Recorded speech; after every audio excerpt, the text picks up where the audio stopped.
Bridget Fonda was a child of one of Hollywood's greatest acting families, so why did she seem to disappear off the face of the earth? The Fonda family's screen legacy started with the late Henry Fonda, who began his career in the 1930s. Henry Fonda's filmography boasts such classic films as The Lady Eve, 12 Angry Men, and The Grapes of Wrath, to name but a few. Henry won an Oscar for his final film, 1981's On Golden Pond.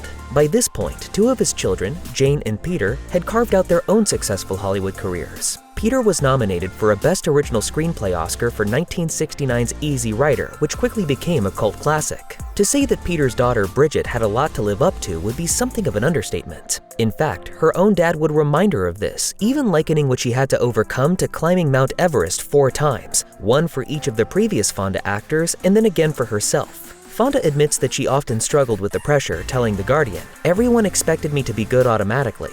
Whether she ever truly lived up to the expectations of her name is up for debate, but it's clear that Bridget never stopped being keenly aware of the shadow that loomed over her. After some minor roles in the 1980s, Bridget Fonda landed a part in 1990's The Godfather Part 3. More substantial supporting roles followed. In 1992 saw Fonda headline her first major studio production, the psychological thriller Single White Female. You've got to be kidding. Critics were lukewarm on the movie, but it was a hit at the box office, making almost 5 times its budget from the domestic market alone. With that, Fonda had established herself as a bankable lead.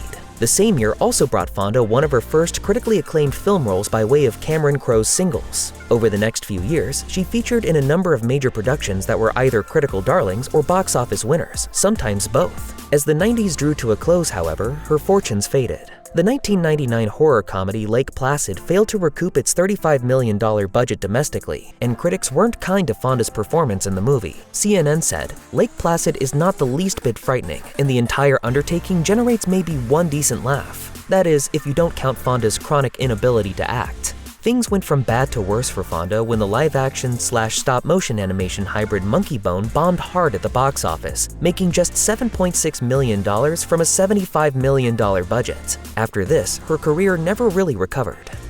In the mid-90s, Fonda passed on a role that would have meant a very different career trajectory, not only for her, but also for Callista Flockhart. Sometimes I'm tempted to become a street person, cut off from society. But then I wouldn't get to wear my outfits. Ally McBeal creator David E. Kelley originally offered Fonda the titular role in the hit legal dramedy. Fonda read the script, her publicist later confirmed, but she never went as far as auditioning and ultimately passed in order to focus on her film career. Of course, the 90s were a very different time, and there was a far greater divide between movie actors and TV actors than there is now. Television was seen as a major step down from Hollywood in those days, so it's not too surprising that Fonda didn't entertain the idea. But did she come to regret her decision? Speaking to the New York Post while promoting Lake Placid in 1999, Fonda went into detail about the whole Ally McBeal saga. She said, "I'm not kicking myself for having passed on Ally McBeal, even though it's a huge hit. I've been acting long enough to know it could have been a complete dud with me in it. It may work as well as it does because of Callista." Despite the issues she faced in the 2000s, Fonda wasn't quite ready to give up on acting just yet. Her Hail Mary came in the form of 2001's Kiss of the Dragon.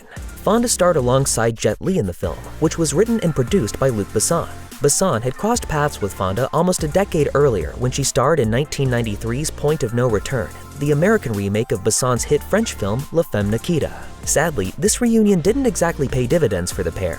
Kiss of the Dragon did better business at the box office than the other films Fonda featured in around that time, but it wasn't a huge moneymaker, and critics were more or less split on it. Fonda would make one more theatrical film, 2001's The Whole Shebang, before disappearing from the big screen entirely. At this point, she changed her tune about TV and accepted a recurring role in Showtime's The Chris Isaak Show, as well as a starring role in Hallmark's 2-part miniseries The Snow Queen. Unfortunately, it's probably fair to say that The Snow Queen was no Frozen.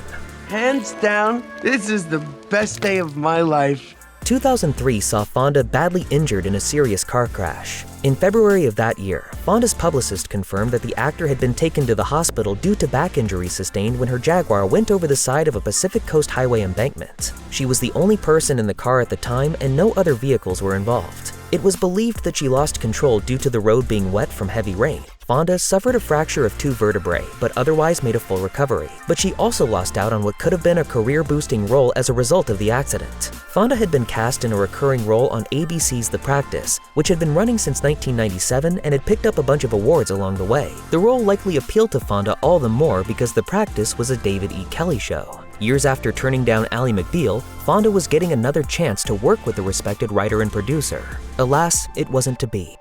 In November 2003, around 9 months after her car accident, Fonda married musician and composer Danny Elfman. The couple are said to have met during the production of 1998's A Simple Plan, for which Elfman wrote the music. A Simple Plan remains Fonda's most critically acclaimed film, with a certified fresh score of 90% on Rotten Tomatoes. Fonda and Elfman have always kept their relationship private, and it's not known when their romance began or when they got engaged. It wasn't until their wedding that much was known about the couple at all. They welcomed a son named Oliver in 2005 though, at which point Fonda decided to retire from acting.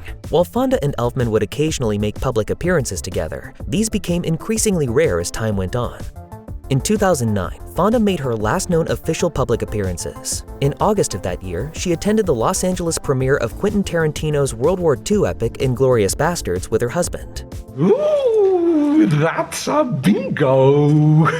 She also appeared at the LA premiere of Taking Woodstock alongside Elfman and her stepdaughter Molly, one of 2 children Elfman has from a previous marriage. Then, in December 2009, Bridget's aunt Jane Fonda shared a post on her website about attending a Christmas party at the home of Bridget and Elfman. The images she posted of the event would be the last the public saw of Bridget for many years. Tonight, we're remembering an icon of the 60s counterculture, Peter Fonda, actor, producer, writer, and a member of a famous Hollywood family. In 2019, Peter Fonda died from complications related to lung cancer. He was 79 years old. Many wondered if Bridget Fonda might break her silence to make a statement on the death of her Oscar-nominated father, but she didn't. Instead, a statement on behalf of the entire Fonda family was issued. It read, "In one of the saddest moments of our lives, we are not able to find the appropriate words to express the pain in our hearts. As we grieve, we ask that you respect our privacy, and while we mourn the loss of this sweet and gracious man, we also wish for all to celebrate his indomitable spirit and love of life. In honor of Peter, please raise a glass to freedom."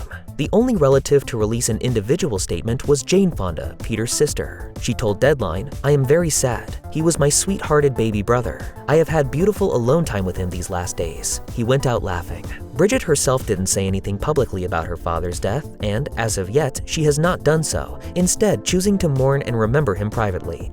Living in Los Angeles makes it incredibly difficult to enjoy a life of quiet solitude, and it's to Bridget Fonda's credit that she managed to live there for as long as she did without being caught out by the paparazzi. Nevertheless, Fonda and her husband eventually decided that LA wasn't where they wanted to spend the bulk of their time. When the lockdowns of the COVID-19 pandemic forced the Fonda/Elfman family to spend more time at their Santa Barbara ranch, they realized that they actually preferred staying there. Even as the world opened up again, the family decided to make quieter Santa Barbara their primary home, selling their LA mansions in the process. At the time, they owned back-to-back homes in the Hancock Park area of LA. In December 2020, the bigger of the 2 houses sold for $8.75 million after just a few months on the market.